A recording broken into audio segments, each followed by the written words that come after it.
If you've been intermittent fasting for more than 6 months, something is happening inside your body right now that you cannot see, cannot feel yet, and by the time you notice it, it will have already been quietly unraveling for months.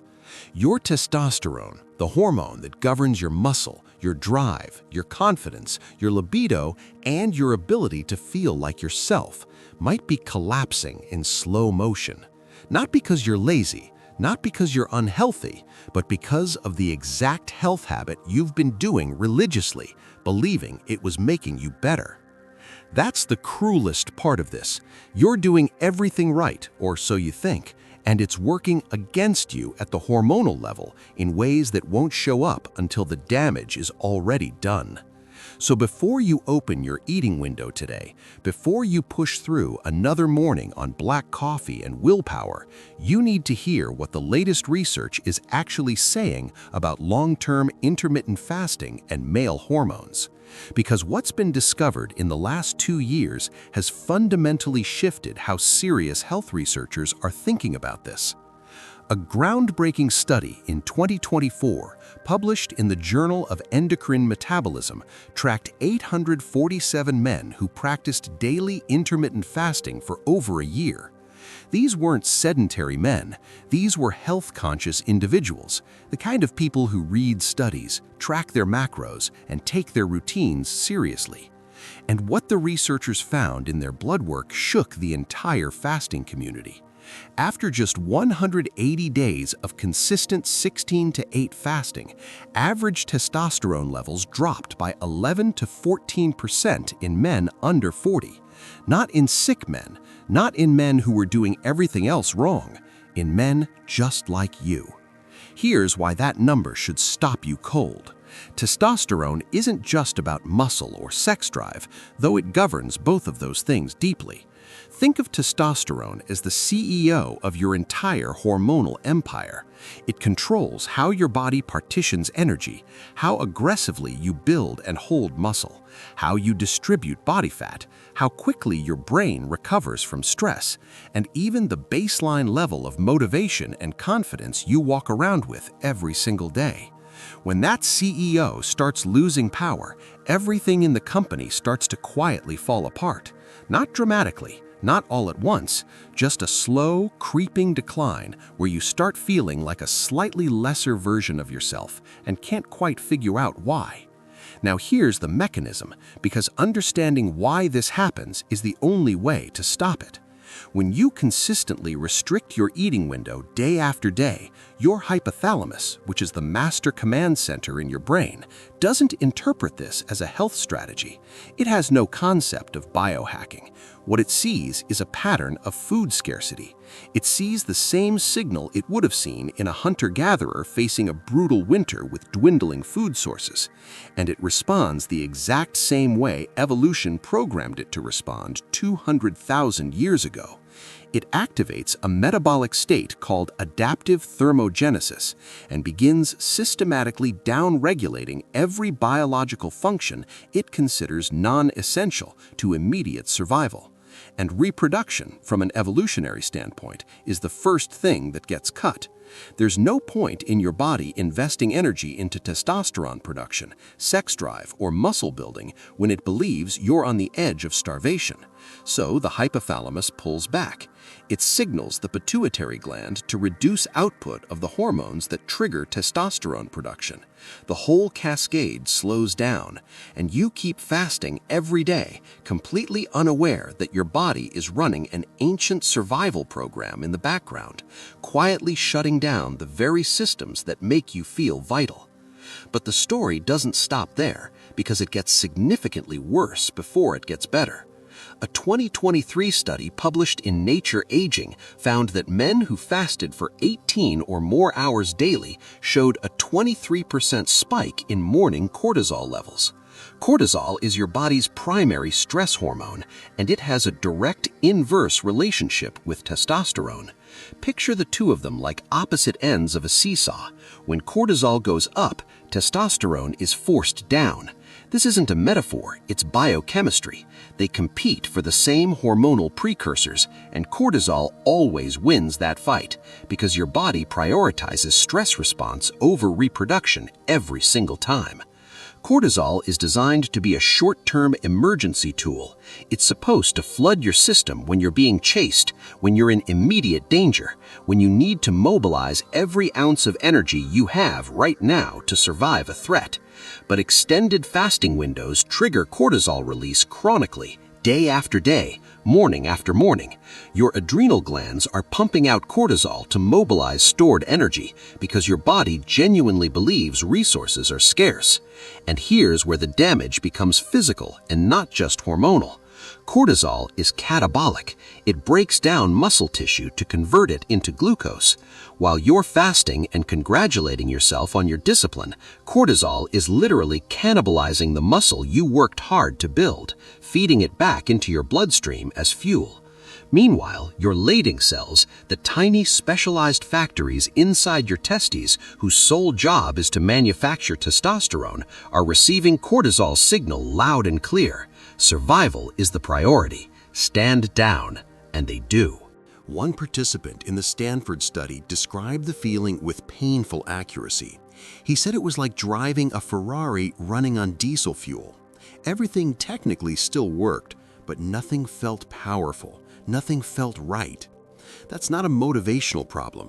That's not a mindset issue. That's the biological fingerprint of suppressed testosterone, and it's an experience that tens of thousands of men are living right now without any idea what's causing it. There's a third layer to this that almost nobody talks about, and it might be the most damaging of all. Most men who practice intermittent fasting accidentally drift into a chronic calorie deficit without ever intending to. A 2024 meta-analysis published in the American Journal of Clinical Nutrition analyzed the eating patterns of men who fasted daily and found that 68% of them were consuming 300 to 500 fewer calories per day than their actual maintenance needs, consistently, without even realizing it. They weren't trying to eat less. Their compressed eating windows simply didn't give them enough time or appetite to hit their targets. This matters enormously because testosterone production is deeply sensitive to caloric availability. Think of your body as a high-performance engine that runs on premium fuel. Testosterone is that premium fuel. When you consistently underfeed that engine, it doesn't just run slower, it starts cannibalizing its own infrastructure. Specifically, when caloric intake drops below your basal metabolic rate for extended periods, your body slashes production of GnRH, which is the master hormonal switch that tells your testes to manufacture testosterone in the first place. It's like cutting the power to the entire factory. The assembly line doesn't slow down, it stops. A study from the University of Copenhagen tracked male athletes eating in just a 25% calorie deficit for 14 days and found their testosterone levels plummeted by 30%. 14 days. That's 2 weeks of moderate undereating to drop testosterone by nearly a third. Now think about what 6 months of unintentional deficit is doing inside your body right now. And then there's the variable that almost nobody factors in when they design their fasting protocol, and it might be the most consequential piece of the entire puzzle: sleep. Specifically, what intermittent fasting does to your sleep architecture and what your sleep architecture does to your testosterone. Because here's something most fasting advocates never mention. Between 60 and 70% of your daily testosterone production doesn't happen during the day. It happens while you sleep. Specifically during REM sleep, the deep restorative phase of your sleep cycle, where your brain is most active and your body is doing its most sophisticated biological repair work. A 2023 study in Sleep Medicine Reviews found that men who regularly fasted past 8 p.m. experienced a 19% reduction in REM sleep. Not total sleep time, REM sleep specifically, the phase your testosterone depends on most. And the consequences compound rapidly. Researchers found that just 1 week of disrupted REM sleep can suppress luteinizing hormone, which is the direct chemical signal your brain sends to your testes, commanding them to manufacture testosterone in the first place. It's like cutting the power to the entire factory. The assembly line doesn't slow down, it stops.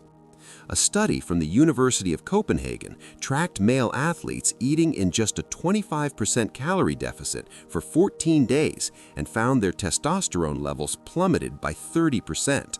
14 days. That's 2 weeks of moderate undereating to drop testosterone by nearly a third. Now think about what 6 months of unintentional deficit is doing inside your body right now. And then there's the vicious cycle locks in and becomes genuinely difficult to break. Poor sleep from late fasting leads to lower testosterone. Lower testosterone makes it harder to achieve the deep restorative sleep your body needs, which causes more cortisol the following day, which suppresses testosterone further, which degrades sleep quality again the night after. Around and around it goes, each rotation pulling your hormonal baseline a little lower until you wake up one day feeling consistently exhausted, flat, and unmotivated, and you genuinely cannot remember the last time you felt sharp and alive and powerful. Going to bed with elevated cortisol from extended fasting is like trying to construct a skyscraper during an earthquake. The foundation never sets, the building never goes up. And a 2024 study from Johns Hopkins confirmed the other side of this equation with precision. Men who stopped eating at least 3 hours before bed maintained 22% higher nighttime testosterone pulses compared to men who fasted right up until sleep. Your last meal isn't just about digestion, it's about giving your endocrine system the metabolic stability and the hormonal quiet it needs to do the most important manufacturing work it does all day. So what does all of this actually mean for how you should fast? Does it mean fasting is broken? Does it mean you have to abandon everything you've built around your routine? No, it means you need to fast strategically instead of chronically, and there is a meaningful, evidence-backed difference between those two things. A landmark 2024 study published in Cell Metabolism identified what researchers called the testosterone safe zone for intermittent fasting. The protocol that delivered all the metabolic benefits of fasting, the improved insulin sensitivity, the autophagy, the fat loss, the mental clarity, without triggering the hormonal alarm system that suppresses testosterone. The parameters were a 12 to 14-hour fast practiced 4 to 5 days per week, with at least 2 full refeed days where calories meet or slightly exceed maintenance levels. This structure mimics the actual eating patterns of our ancestors. Early humans did not fast on a rigid daily schedule. They ate when food was available and went without when it wasn't. That natural variability, that cycling between restriction and abundance, is what kept their hormonal systems adaptable and resilient over generations. Men who adopted this cyclical fasting approach in the Cell Metabolism study didn't just maintain testosterone levels, they reported a 34% improvement in subjective energy and libido within 8 weeks of switching from daily to cyclical fasting. The protocol that showed the most consistent results looked like this. Monday through Friday, a 14-hour fast from 8 p.m. to 10 a.m. Saturday and Sunday, normal eating windows with no fasting at all. And the non-negotiable rule that made it work was this. During your eating windows, you actually hit your calorie and protein targets, a minimum of 0.8 grams of protein per pound of body weight every single day, no exceptions. This approach preserved testosterone in 91% of study participants over the course of a full year. Not most of them, 91%. Think of it as interval training for your metabolism. You're still giving your body the benefits of the fasted state, the cellular cleanup, the metabolic flexibility, the cognitive sharpness, but you're never holding the fast long enough or consistently enough to trigger the ancient famine alarm that shuts down your hormonal production line. You're cycling between restriction and recovery, which is exactly what human physiology was designed for. But the protocol only works if 3 other non-negotiables are in place, because without them, even cyclical fasting can erode your testosterone over time. The first is calories. You have to eat enough. Track your intake for 2 weeks with honesty and precision. Most men need a minimum of 2,200 to 2,800 calories per day to maintain hormonal health. Chronic undereating is hormonal suicide, no matter how clean or disciplined it looks from the outside. The second is sleep. 7 to 9 hours protected and prioritized, with your last meal at least 3 hours before bed. There is no supplement, no protocol, and no amount of optimization that compensates for consistently poor sleep when it comes to testosterone. None. And the third is resistance training. Heavy, compound lifting 3 to 4 times per week sends a direct signal to your body that muscle mass is biologically essential and must be protected. That signal actively counteracts the hormonal downregulation that fasting can trigger. A 2023 study in the Journal of Strength and Conditioning Research followed 2 groups of men through a full year of intermittent fasting. The first group combined their fasting with regular heavy compound lifting. The second group fasted without any structured resistance training. After 12 months, the men who lifted maintained testosterone levels within 3% of their starting baseline. The men who only fasted without lifting were down 17%. The same fasting protocol, 2 radically different hormonal outcomes, separated entirely by whether or not they picked up heavy weights regularly. Here's what this all comes down to. Intermittent fasting is one of the most powerful metabolic tools available to you. Used correctly, it genuinely delivers on almost everything it promises: fat loss, mental clarity, improved insulin sensitivity, cellular repair, longevity markers. But like any powerful tool, the outcome depends entirely on how intelligently you use it. If you're fasting 16 or more hours every single day, eating in an unintentional calorie deficit, skipping the gym, and sleeping poorly, you are not biohacking your body.